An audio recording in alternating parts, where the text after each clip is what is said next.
estas explicaciones que van a ver a continuación obedecen a una solicitud de un grupo de estudiantes del programa doctoral en Ciencias de la Educación de la UPEL de Santa Ana de Coro. Entre ellas quienes firman la invitación son Tibisay González, Fabiola Arévalo, Juana Colina. Y me piden que les explique algunas cosas con referencia a un grupo de interrogantes que ella me enviaron.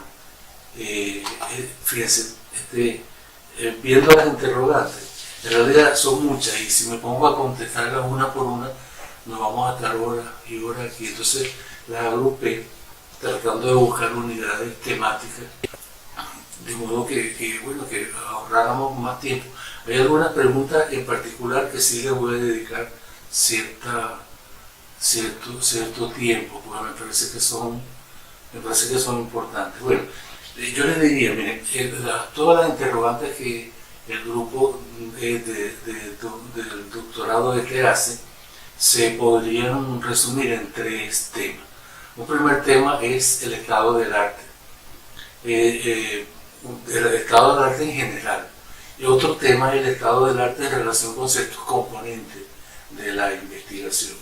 Y hay un tercer tema en el cual hay bastante insistencia, que es acerca de la investigación llamada cualitativa. Entonces, voy a empezar por el primer tema, me parece que está presente en todas las preguntas, y es el estado del arte en general. Una definición del estado del arte implica, mire, que nos vayamos a ciertas fuentes.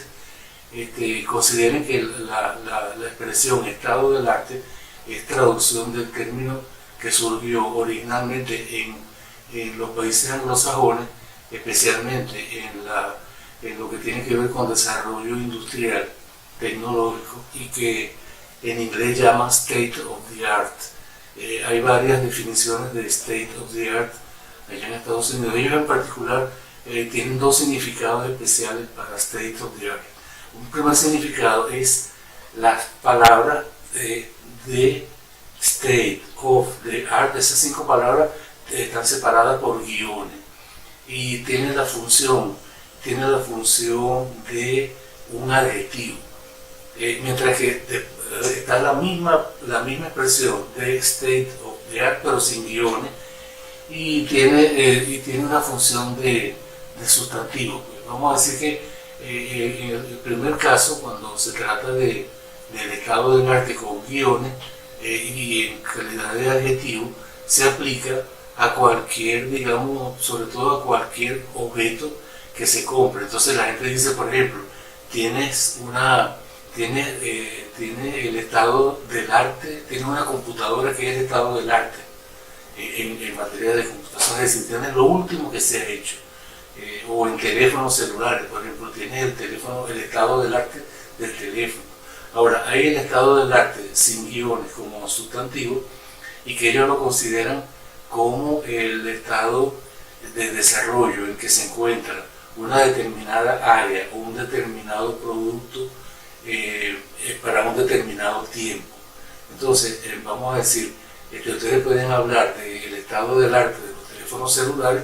Uno podría decir que, digamos, que lo último que se ha hecho en celulares, lo que es el estado del arte realmente, es el celular de 4G, y inclusive del tipo de celular que es flexible, etc. Se puede decir que ese es el estado del arte en celulares. Ahora, si ustedes quieren hablar del estado del arte en materia, por ejemplo, de diseño de celulares, tendrían que considerar todo el desarrollo histórico desde que se comenzó hasta la fecha.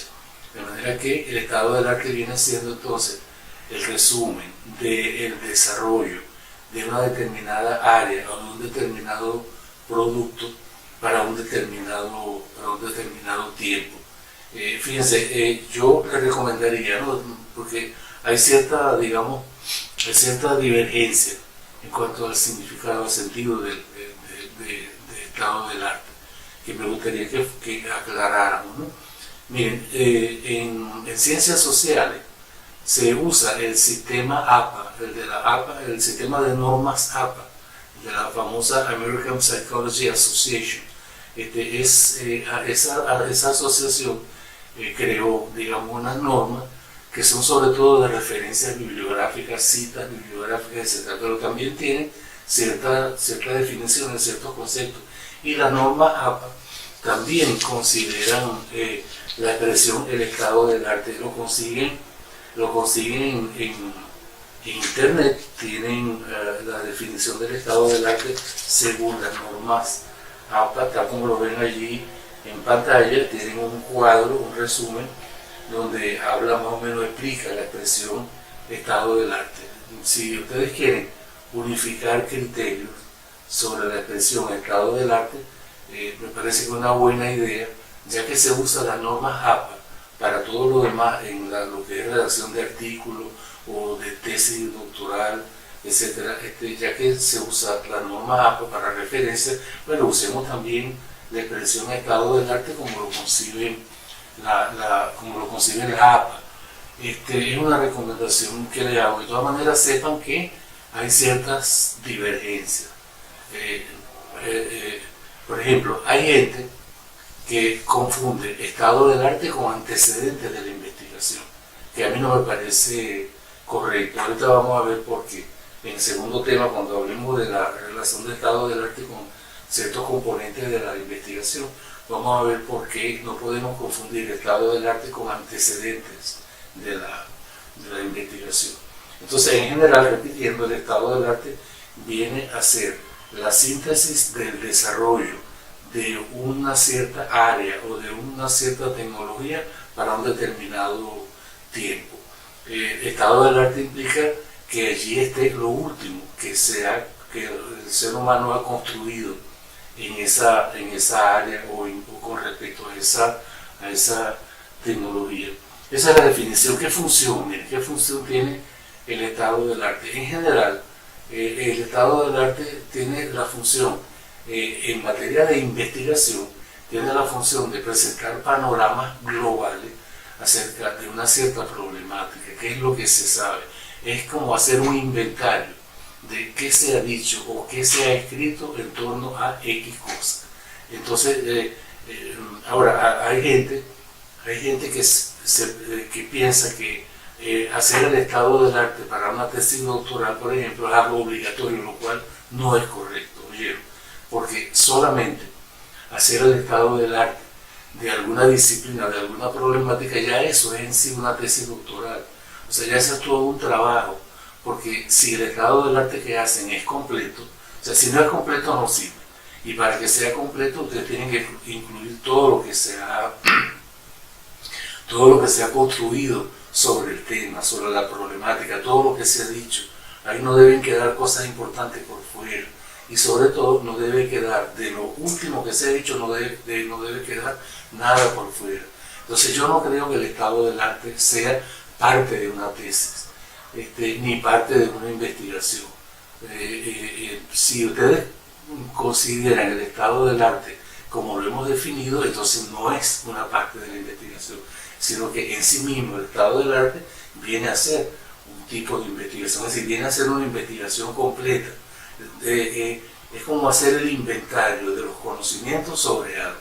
Y eso, imagínense, sobre todo si se trata de áreas problemáticas viejas que vienen, por ejemplo, de los griegos para acá, hacer un inventario de todo lo que se ha producido en materia de conocimientos al respecto, eso sería muy largo. Eso, de hecho, las famosas enciclopedias llevan tomos y tomos, ¿no?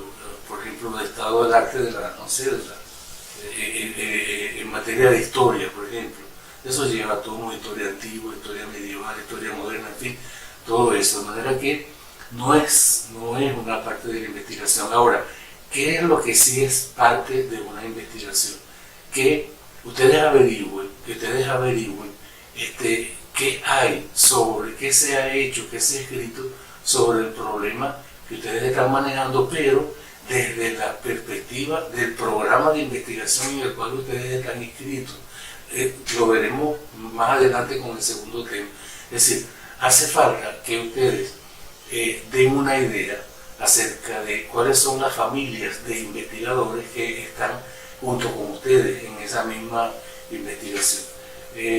La estructura de un estado del arte, bueno, miren, ustedes pueden tener una estructura de lo que son los conocimientos empíricos, es decir, los conocimientos observacionales que se tienen sobre un área. Pueden tener también un estado del arte de lo que es la parte teórica, el desarrollo teórico, solamente lo que son teorías hechas, y también de lo que es operativo, instrumental, metodológico, donde están las técnicas que se han desarrollado, etc. De manera que la estructura de un estado del arte abarca por lo menos esas tres áreas, es decir, el estado del arte de la parte empírica, el estado del arte de la parte teórica y el estado del arte de la parte operativa. De manera que esa vendría siendo, digamos, una definición de estado del arte junto con la función que tiene el estado del arte. La función es la función de inventario, déjenme repetirles. Un estado del arte es un inventario de conocimiento, es una enciclopedia de conocimiento que llega hasta el último desarrollo en una cierta época. Eso significa, miren, que los estados del arte tienen un periodo de obsolescencia bastante crítico. Por ejemplo, si lo que es el estado del arte ahorita con respecto a, por ejemplo, celulares, eso ya dentro de 6 meses ya eso va a ser obsoleto. Es decir, tiene una obsolescencia rápida. Los estados del arte, cuando incluyen lo último que se ha hecho, pues eso a los meses tiende a convertirse en viejo, envejece rápido. Pues. Por eso no sé hasta qué punto sea bueno decirle a los estudiantes que ellos obligatoriamente en su tesis tienen que incluir un estado del arte. Eso hace que su tesis sea obsoleta al poco tiempo, ¿no? Si ustedes piensan, por ejemplo, en computadora, imagínense una computadora de ahorita, es totalmente, o sea, tiene bastante diferencia con la computadora del año pasado, por decirle algo, por no decirle de hace 6 meses o de hace 3 meses. Ya ustedes saben cómo han ido cambiando, por ejemplo, los procesadores, por ejemplo, Intel Core i3, Core i5, Core i7, y luego por cada uno de ellos hay varios modelos, de manera que la computadora que ustedes compren ahorita es más adelantada que la computadora que pudieron haber comprado hace 3 meses. Claro, no quiere decir que sea inútil, pero ya esa computadora que compraron hace 3 meses ya no es lo último, ya no es el estado del arte en materia de computadora.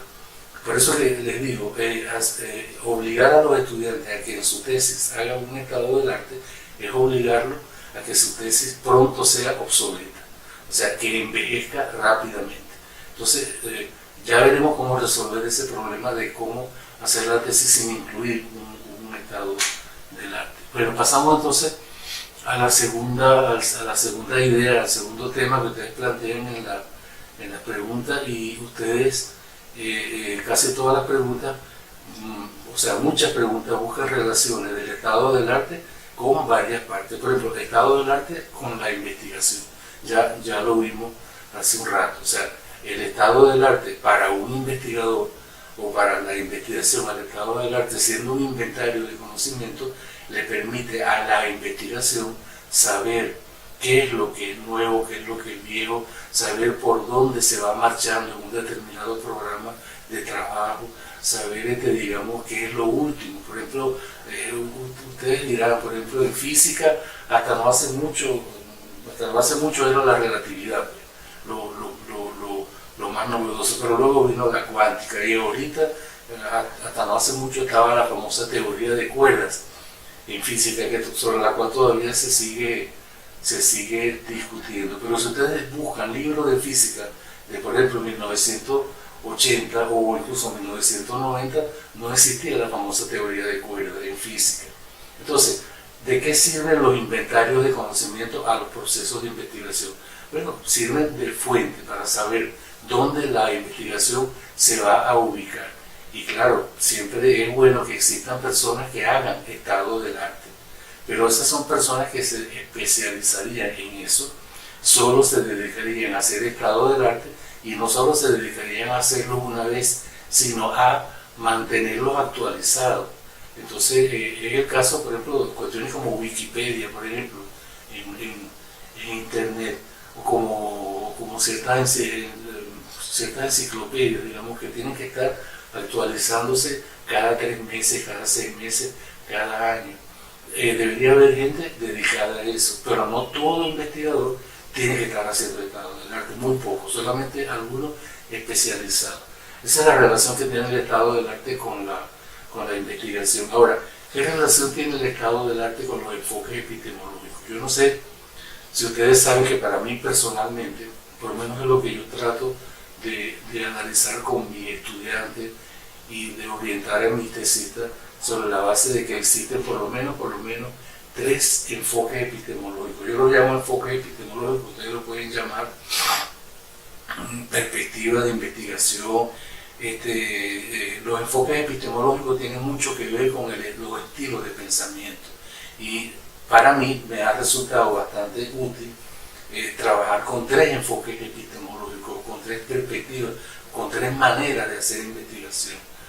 Se lo voy a decir, miren, está la investigación, por ejemplo, de los antiguos griegos, que era racionalista, deductivista. Esa investigación, fíjense, no hacía trabajo de campo. Esa investigación consistía en que tú te planteabas el problema y del problema, ¿no?, tenías algunos datos observables que te servían como insumo, pero no hacías trabajo de campo. Del mismo problema te ibas directo a la teoría, hacías grandes hipótesis, de esas hipótesis ibas haciendo derivaciones cada vez más específicas hasta que pudieras chequearlas con el comportamiento de los hechos. Si los hechos confirman lo que tú vienes derivando de una hipótesis, entonces tú te puedes quedar contento con esa hipótesis. Pero si los hechos contradicen, tienes que echar hacia atrás, volver atrás y tienes que rehacer esa hipótesis o formular una nueva y repetir el proceso hasta que consigas una hipótesis que se ajusta, digamos, bastante bien a cómo se comportan los hechos. Ese enfoque epistemológico de racionalismo deductivista, ustedes lo pueden ver muy bien en una película que se la recomiendo que se llama Ágora, de un personaje de las primeras épocas del cristianismo, una mujer llamada Hipatias. Ella es un gran ejemplo de la investigación racionalista deductivista. Como ven, los griegos investigaban bajo la perspectiva del puro razonamiento. Para ellos los sentidos no eran confiables, los sentimientos tampoco eran confiables, lo único que era confiable eran los razonamientos. Esa es la famosa investigación racionalista deductivista que luego cayó cuando entra el primer emperador cristiano, con el auge del cristianismo.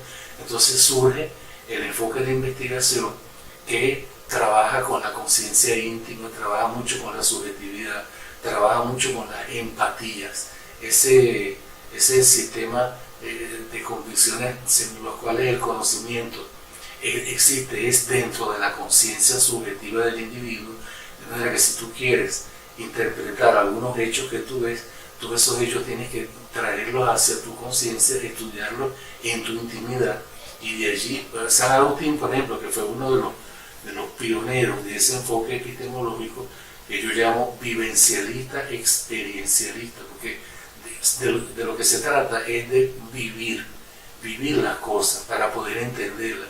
Si tú vives las cosas, entonces las cosas tú las traes a tu propia conciencia y las examinas desde allí.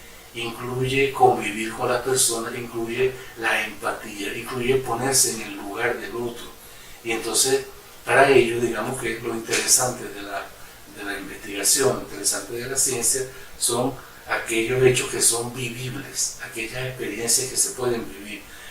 Bueno, miren, ese enfoque epistemológico perduró, digamos, durante siglos, durante al menos unos 7 siglos, hasta Galileo, que es quien rompe con ese enfoque epistemológico, y entonces surge el otro enfoque epistemológico, que es el empirismo inductivista, lo que llaman investigación medicional, aquella que consiste en observar, en organizar los datos, en cuantificar los datos, en sistematizarlos y a través de una gran cantidad de datos descubrir patrones de regularidad en toda esa serie de hechos que se están observando. Cuando tú consigues esos patrones de regularidad, tú los conviertes en leyes, que fue lo que también hizo Newton. Pues.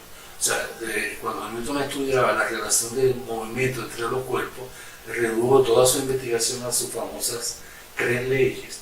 Es decir, los patrones de regularidad los redujo a 3 leyes fundamentales que dominaron el mundo físico hasta Einstein. O sea, vamos a decir, por lo menos hasta 1905, que fue cuando Einstein escribe su primera versión de la teoría de la relatividad.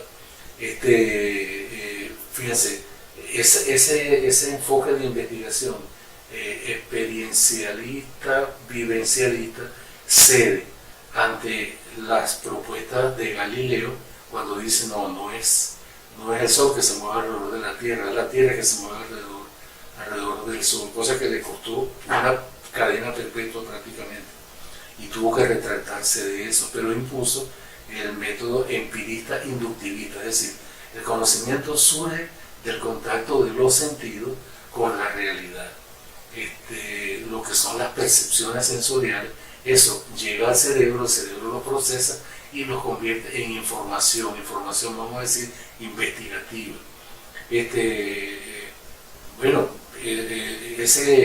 Esa manera de investigar, ese enfoque epistemológico luego decayó en el famoso siglo de la razón, el siglo XVII, con Leibniz, con Spinoza, con Malebranche,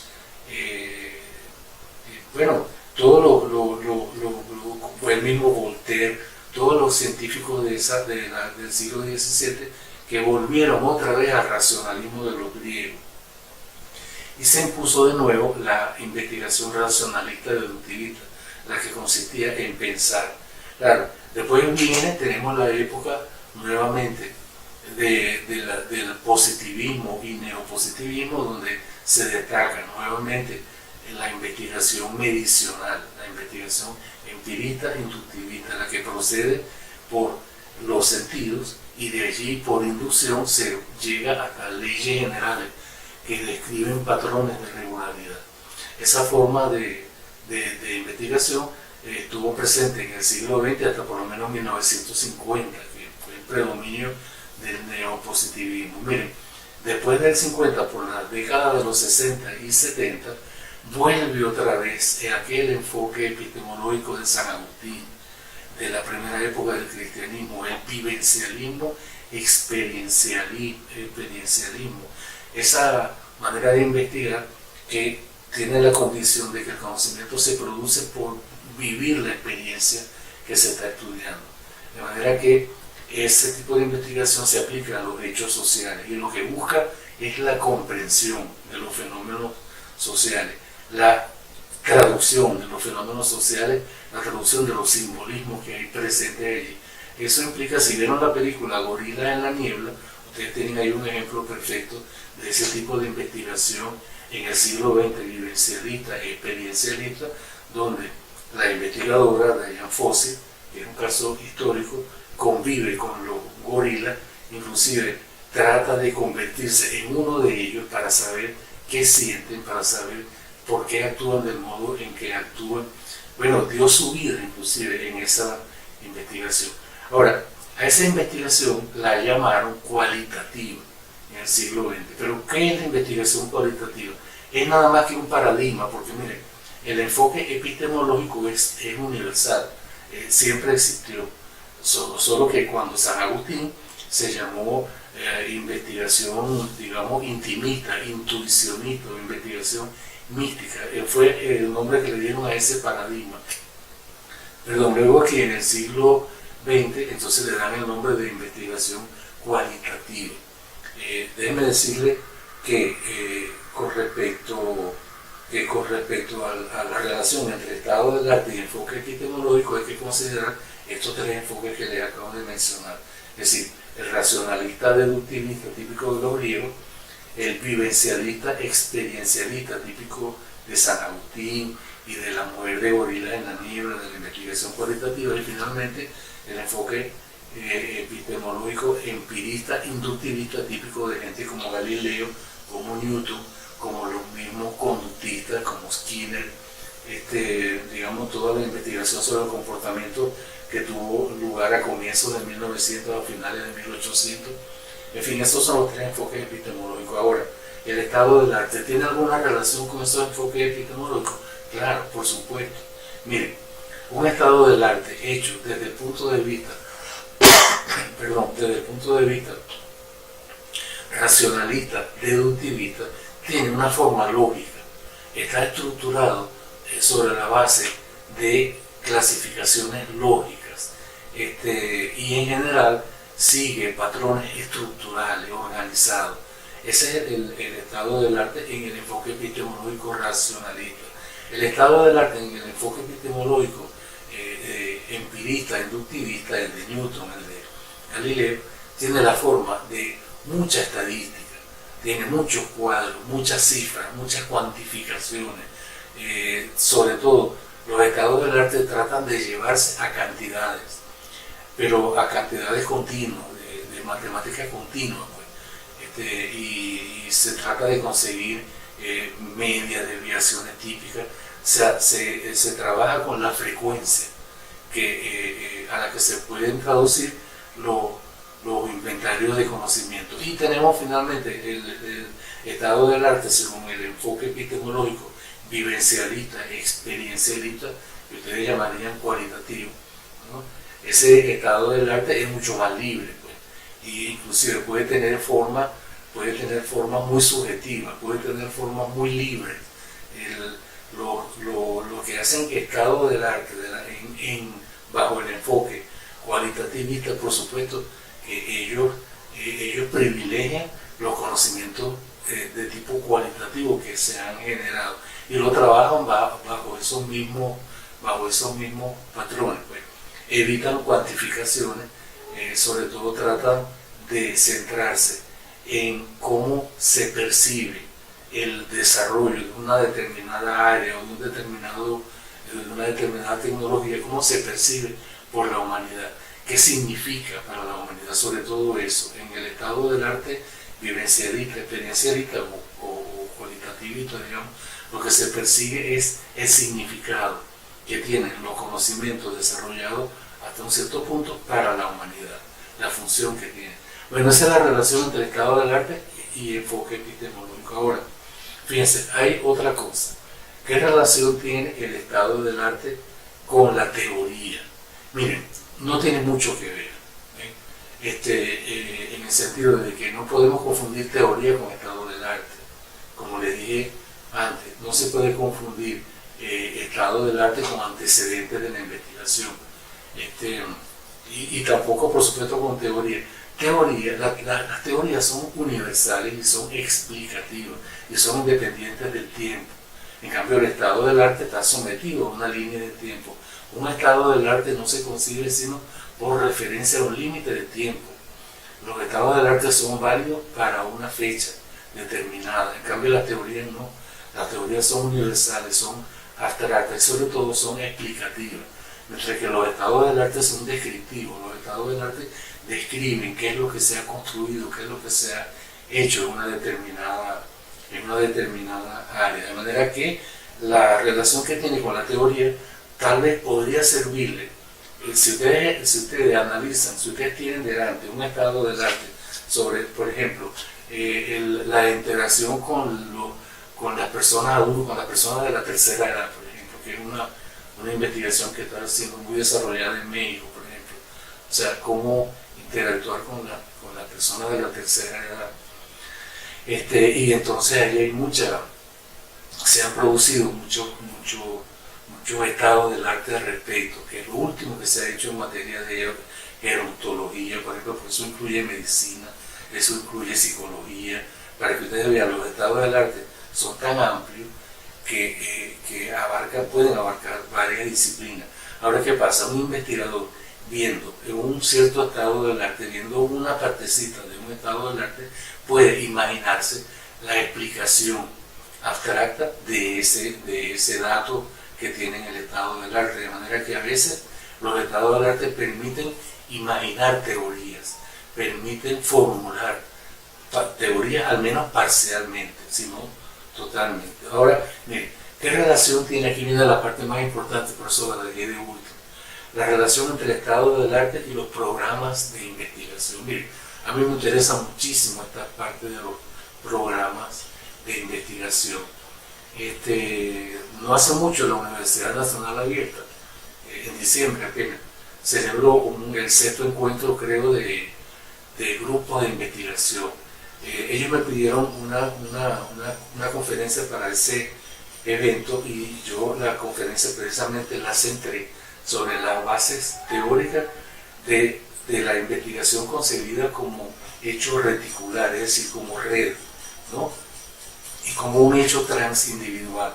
Miren, la idea es la siguiente: la investigación no es individual, aunque tenga un autor individual, pero la investigación es un proceso colectivo. Miren, el autor de esa idea es un tal Wilhelm Fleck, un médico que vivió en la primera década del siglo XX, pero Fleck fue el que propuso la idea de colectivo de pensamiento y también de estilo de pensamiento. Y entonces para él la investigación no era un hecho de un individuo, sino era un hecho de grupo de individuos. Ahí queda la famosa frase de Newton. Newton dijo: si yo logré ver más lejos fue porque me monté sobre hombros de gigantes. O sea, significa que si no hubiera habido detrás de él gente de una gran estatura, él no hubiera podido ver tan lejos. ¿Qué significa? Que la investigación no es individual. La investigación depende de los colectivos. Ahora fíjense, Newton dijo eso: si no me monto sobre hombros de gigante no hubiera podido ver tan lejos. ¿Qué significa? Que él tiene que haberse montado sobre los hombros de todos los gigantes que lo antecedieron. No. Solamente un grupo. Miren, cuando yo digo que la investigación es transindividual, que va mucho más allá del individuo, me refiero a que la investigación es un hecho que está conformado por familias de investigadores, por constelaciones de investigación o por redes de investigación. ¿Qué significa? Miren, cuando ustedes eligen un tema de investigación para su tesis, ustedes sin darse cuenta están eligiendo una familia de investigadores. Ustedes no van a trabajar con todo lo que existió anteriormente. Por eso que yo soy un poco enemigo de la cuestión de los antecedentes de investigación, a menos que se refiera al programa de investigación en el que están ustedes ubicados. Por ejemplo, miren, si yo voy a trabajar, por ejemplo, con lingüística, bueno, es posible que yo trabaje solo con la familia de investigadores de la famosa lingüística generativa de Chomsky. Y entonces yo estoy metido en la familia de investigadores en lingüística generativa, no en otras áreas de la lingüística. Ahora, también puedo dedicarme a la lingüística del discurso. Entonces ahí tengo otra familia diferente de investigadores. El asunto acá es lo siguiente: miren, yo pertenezco a una familia y yo me debo a esa familia, y yo por razones estratégicas tengo que poner entre paréntesis y olvidarme de las demás familias de investigadores. Por ponerles un cierto ejemplo, a mí me gusta mucho trabajar con la investigación racionalista deductivista. Es la que, digamos, la que más se parece a mi manera de pensar, a mi configuración cognitiva. Entonces, cuando yo hago alguna investigación, yo elijo mi programa de investigación formado por gente que también está en el enfoque racionalista deductivista.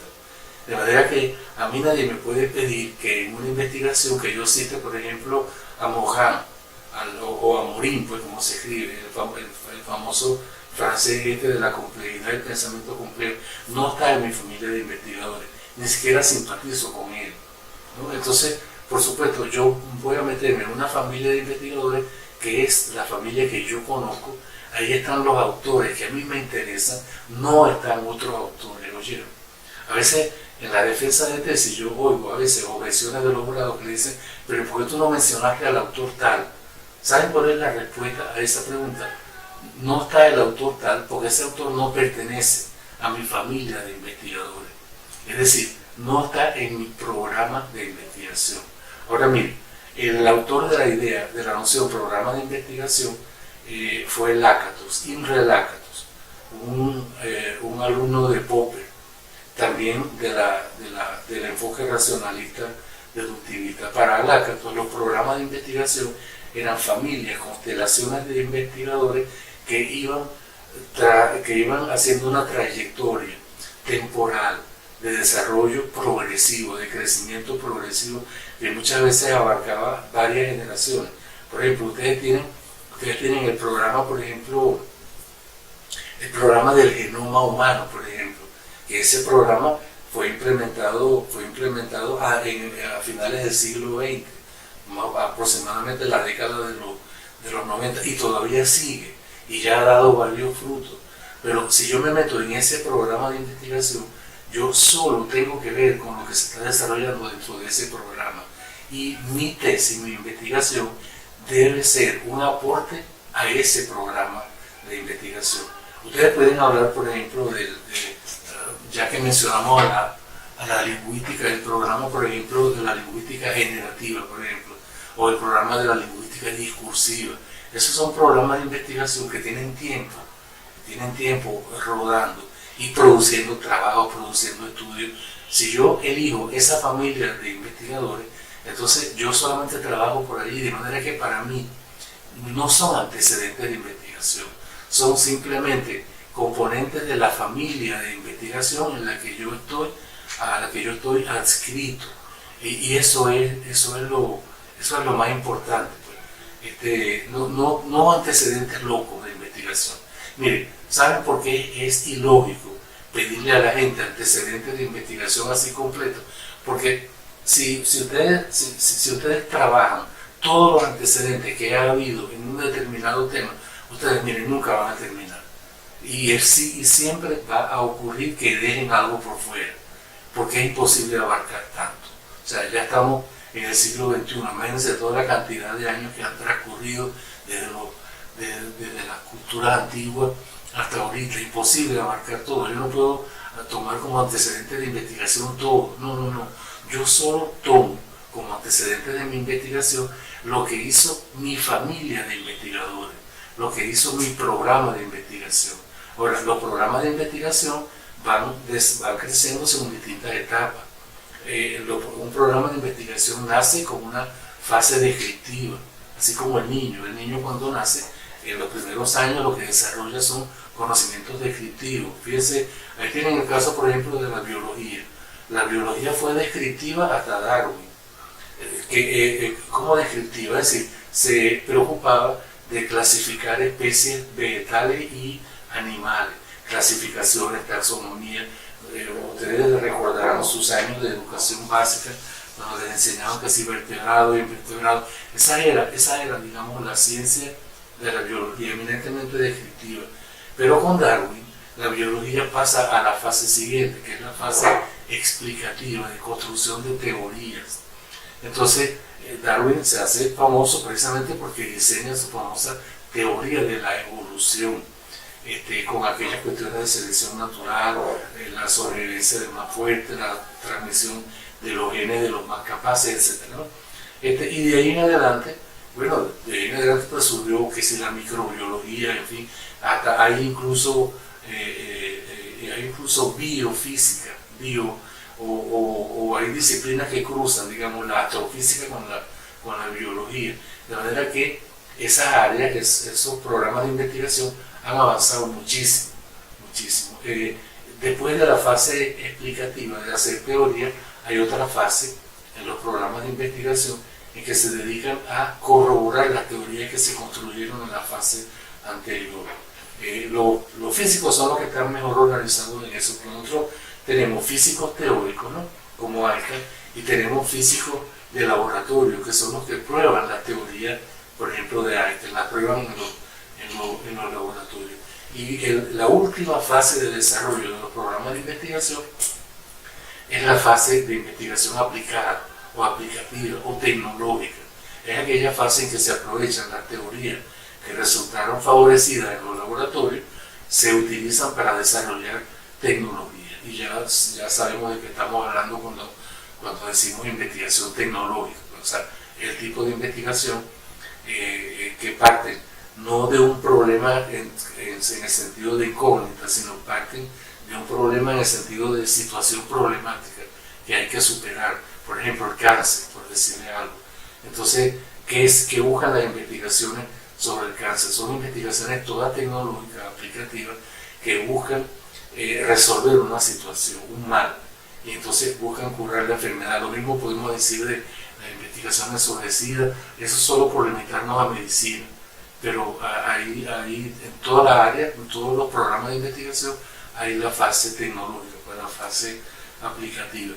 Entonces, lo importante en una investigación, lo que sí debe tener toda investigación, mire, le repito, no toda investigación tiene que tener estado del arte. No toda investigación tampoco tiene que tener antecedentes de investigación, pero ¿saben lo que sí tienen que tener? La definición del programa de investigación en el que se ubica ese estudio. De manera que yo, empezando, apenas elijo mi tema de investigación, yo debo saber a qué familia, en qué familia me estoy metiendo, a qué familia me estoy haciendo adoptar. Y entonces también defino cuáles son los aportes que yo le hago.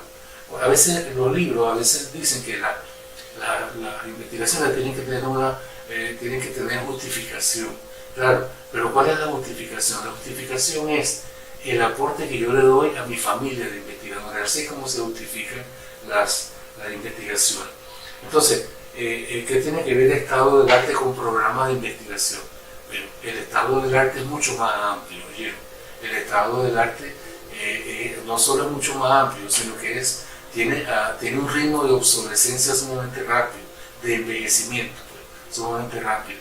En cambio, los programas de investigación no envejecen, progresan y se desarrollan, van madurando, cada vez se hacen más ricos, cada vez se hacen más complejos. Entonces, una investigación sí debe definir el programa de investigación en el cual está metido. Y cuando hablan del programa de investigación, deben decir cuáles son las investigaciones anteriores a la propia que funcionan como referencia, que funcionan como precedente, como antecedente de la propia investigación. De manera que esos de antecedentes de investigación deben entenderse en un sentido generativo, en un sentido de familia.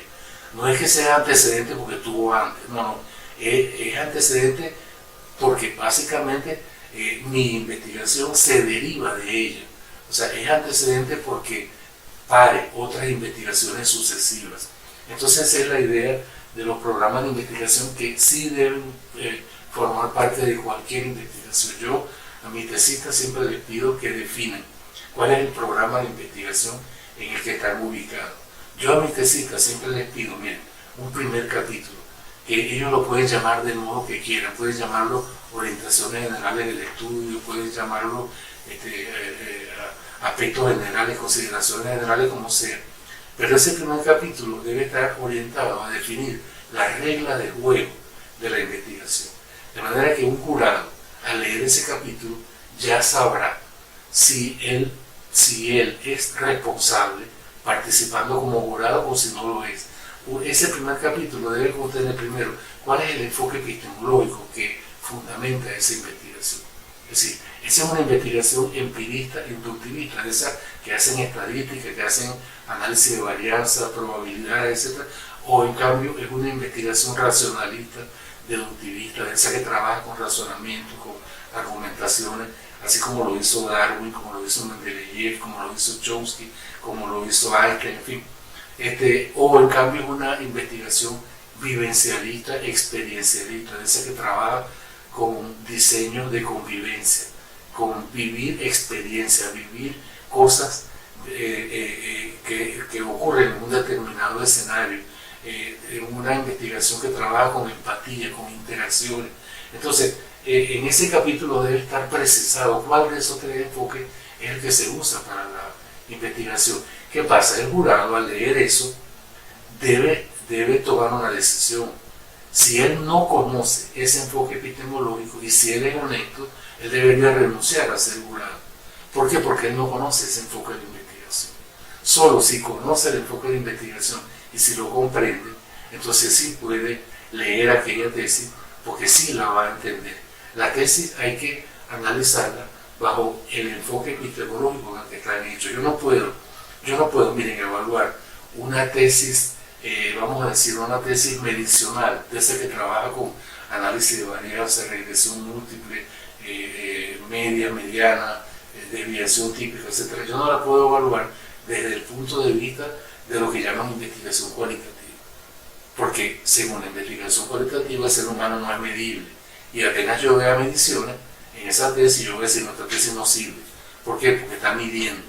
Pero no, resulta que tú tienes que ponerte en el lugar del enfoque epistemológico que utiliza el tesista. Si tú eres de investigación cualitativa y estás siendo jurado de una investigación medicinal, tú tienes que ponerte en los zapatos de los investigadores medicinales. Tú no puedes examinar esa tesis medicinal desde el punto de vista de la investigación cualitativa. Sería deshonesto y eso desfavorece al tesista, quien viene a ser víctima de la ignorancia de los jurados, cosa que se da muchísimo, ocurre con muchísima frecuencia. Lamentablemente, y haciendo un paréntesis, bueno, yo les quería decir que uno de los problemas que tenemos con las tesis doctorales es el nivel de formación de los jurados. Es decir, en la mayoría de las veces los jurados de nuestras tesis doctorales ni siquiera han hecho un seminario de epistemología. O sea, no dominan lo que es epistemología, lo que es teoría de la investigación. Y muchos de ellos ni siquiera han investigado. O sea, a lo sumo hicieron su tesis y más nada. Pero tampoco han escrito. Si ustedes lo buscan en Google, ustedes solamente les consiguen el Facebook, el Instagram y no sé, y cualquier cosa de esa, pero no le consiguen artículos escritos, publicados. Ese es uno de los grandes males que tenemos con los jurados en nuestro doctorado. Bueno, sin embargo, bueno, no sé, tenemos que ser optimistas y esperar a que esas cosas se corrigen. Miren, el último tema que les tengo aquí es lo de la investigación cualitativa. Ustedes hacen mucha referencia a la investigación cualitativa. Miren, yo una de las cosas que me interesa insistirles es que, miren, no podemos clasificar las investigaciones en cuantitativas y cualitativas. Porque, ¿saben por qué? Porque estamos dejando por fuera las investigaciones racionalistas de los griegos y las investigaciones racionalistas del siglo XX, como por ejemplo Einstein, como por ejemplo la ciencia cognitiva, que trabaja con investigación racionalista. Lo estamos dejando por fuera, porque ellos no hacen investigación con cantidades y tampoco hacen investigación con entrevistas a profundidad, ni con investigación, acción participativa, ni nada de esas cosas. Entonces, si clasificamos las investigaciones en cuantitativas y cualitativas, entonces estamos cometiendo un gran error. Estamos dejando por fuera todas las investigaciones de la segunda mitad del siglo XX, por decir lo menos, ¿no? Entonces, claro, yo entiendo que uno puede hablar del paradigma cualitativo para referirse a la investigación experiencialista, vivencialista, porque le han dado ese nombre, pero no podemos decir que lo que no es cualitativo es cuantitativo, porque eso es falso. O sea, lo que no es cualitativo, algunas cosas son cuantitativas y otras cosas son de otro tipo, ¿no? Bueno, yo voy a ir ahorita a algunas preguntas que ustedes hicieron aquí. Sobre todo, hay una que me llama mucho la atención. Miren, los referentes, un segundo. Ok. Dice, si no existe una normativa legal que especifique la vigencia de las investigaciones previas, es decir, de 5 años hasta la presente, ¿por qué se suelen solicitar estudios que apoyen las investigaciones dentro de ese periodo? Miren, yo me enteré no hace mucho que hay universidades que dicen que las referencias bibliográficas no pueden ser más viejas de 5 años. Eso es totalmente falso. Oye, les voy a explicar por qué. El conocimiento no muere, ¿sabes?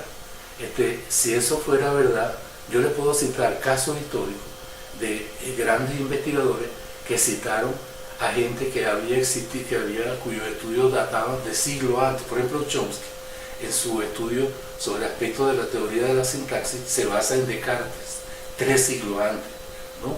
Si Chomsky hubiera presentado su tesis en estas universidades que dicen que las referencias no deben ser más de 5 años, y viendo que tiene a Descartes, que es de 2 siglos antes, entonces lo hubieran aplazado, le hubieran reprobado la tesis. ¿Por qué? Porque sus referencias tienen más de 5 años. Eso significa que un conocimiento vive solo durante 5 años, es decir, que la expectativa de vida de un conocimiento es solo de 5 años, y eso es falso. ¿Quién ha dicho? O sea, ¿por qué 5? ¿Por qué no 4? ¿Por qué no 6? 5. ¿Quién dijo que 5? ¿Por qué razón? No hay ninguna razón. Es absurdo, es simplemente un decreto que se impuso en muchas universidades. O sea, lo que se quiere decir es que en la referencia debe haber bibliografía actualizada, eso sí, debe haber bibliografía reciente, debería haber, pero si es que la hay. Si no la hay, pues no la pueden poner, ¿no? Ahora, si a mí me interesa, por ejemplo, en mi investigación, a mí me interesa, por ejemplo, lo que trabajó Aristóteles, por decirle algo, yo tengo que citar a Aristóteles. A mí no me pueden prohibir que cite a Aristóteles a cuenta de que tiene más de 5 años. Bueno, no solo más de 5 años, un montón, pero una de las cosas más falsas que se ha difundido en nuestro doctorado es que las referencias bibliográficas deben ser cuando mucho de 5 años de antigüedad. Eso no tiene ninguna base, no tiene ninguna explicación. Al profesor que les diga que no deben pasar de 5 años, pregúntele por qué. Pregúntele por qué no 6, o por qué no 4, por qué 5. O sea, él ya descubrió que los conocimientos viven solo durante 5 años, como la mosca que vive 3 días. Entonces, esas son cosas absurdas, de manera que a quien hace esa pregunta yo le respondería no. Las referencias no tienen límite, no tienen límite de fecha. Ustedes pueden citar a Jesucristo si ustedes quieren, si Jesucristo hubiera sido investigador, o a Adán y Eva si hubiera sido investigadores, lo pueden citar también. Hay alguien que también pregunta qué hay de cierto en que los enfoques cualitativos no requieren sustentación teórica del objeto de estudio. Lo que pasa es que, miren, la palabra teórico y teoría en la investigación cualitativa tiene un sentido diferente, ¿no? La teoría es una interpretación de un hecho social. Una teoría traduce los significados simbólicos culturales que tienen ciertos hechos. Entonces esas son las teorías. Ahora, si yo tengo un objeto de estudio, como por ejemplo, vamos a suponer que yo quiero estudiar el envejecimiento, y entonces yo defino mi escenario como un asilo de ancianos grandes, por ejemplo. Entonces ahí tengo como 200, 300 ancianos, ¿no?, con los cuales yo voy a convivir y voy a pasar meses o hasta años a lo mejor viviendo con esos ancianos para ver qué sienten, para ver cómo, o sea, cuál es mi objeto de estudio. Bueno, el envejecimiento, la vejez es mi objeto de estudio. Ahora, ¿qué fundamentación, qué sustentación teórica debería tener? Bueno, lo que se ha estudiado previamente acerca del envejecimiento. Hay teorías previas, de manera que sí debe tener una sustentación teórica el objeto de estudio. En toda investigación el objeto de estudio tiene que tener una base, unos ciertos antecedentes teóricos, una cierta fundamentación teórica. Hay otra pregunta, dice, ¿los referentes teóricos deben ser actuales? No, depende. Los referentes teóricos deben ser adecuados a tu objetivo de investigación. No tiene que ver que sean actuales o no. Por ejemplo, no sé, hay gente que no cree en la evolución de Darwin y que todavía cree en el famoso creacionismo.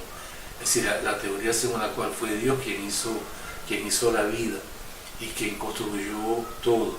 Esa teoría, si la podemos llamar teoría, es sumamente vieja.